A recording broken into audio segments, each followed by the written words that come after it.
Everyone's terrified AI is about to wipe out millions of jobs in one wave. But the actual job losses happening right now are way weirder and way more targeted than that. So here's what's actually going on. When people talk about AI job losses, they picture this apocalyptic scenario, right?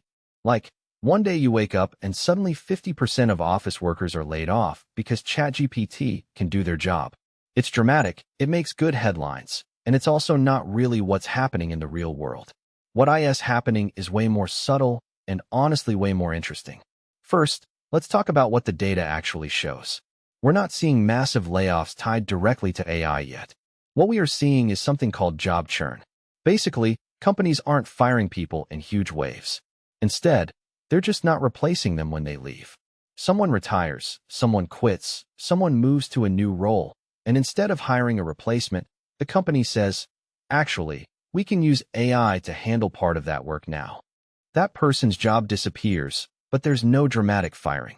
It just evaporates. And here's the weird part. It's happening in really specific pockets, not across the board. Customer service is one. A lot of companies are rolling out AI chatbots, and they're cutting support staff. But it's not because the AI is perfect. It's not.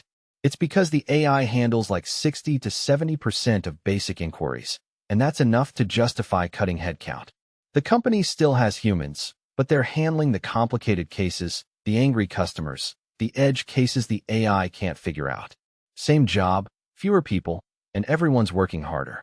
Data entry is another one. This is huge because there are still millions of people doing data entry work. AI and automation are genuinely getting good at this. You take a document, pull out the information, put it in a spreadsheet. A human used to do that. Now an AI does it in seconds. Those jobs are disappearing quietly. You don't hear about it in the news because it's not one big company laying off 10,000 people. It's 100 companies quietly not hiring the next batch of data entry workers. Now here's where it gets really interesting, and honestly, this is the thing nobody's talking about enough. The jobs that are disappearing fastest right now aren't the ones AI is best at. They're the ones that are easiest to restructure around AI. So it's not necessarily the most repetitive, most automatable work. It's the work that sits in a workflow where you can just plug AI in and save money immediately. That means middle management reporting jobs, junior analyst roles, content moderation positions, basic copywriting gigs. These roles are getting hit hard, not because AI is some magic bullet that does them perfectly, but because they're administratively easy to eliminate.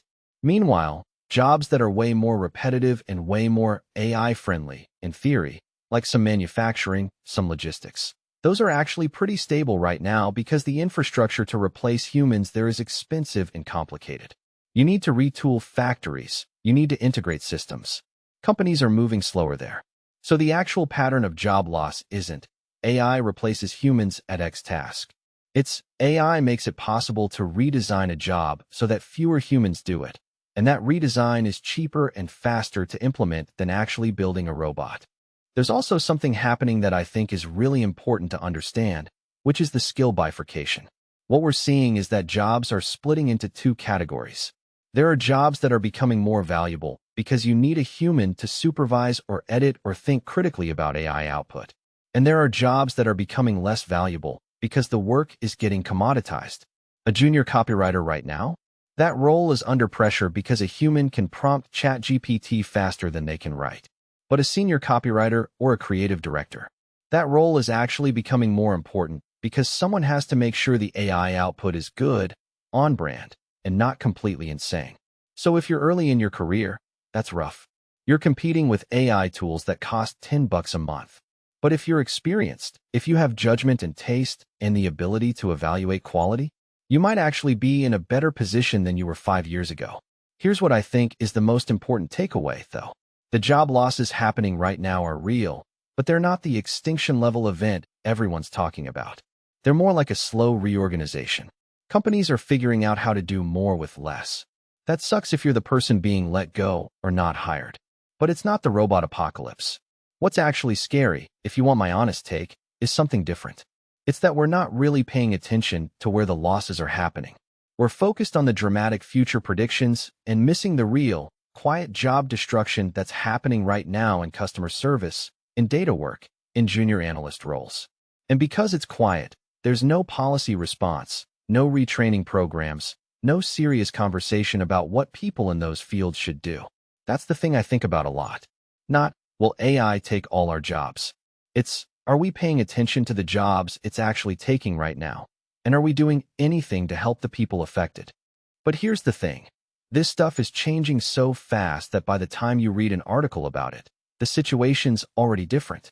If you actually want to stay on top of what's really happening with AI and work, not just the hype, subscribe. I break down one of these real, weird AI trends every few days, and honestly, it's the only way to actually keep up without losing your mind to the doom scrolling.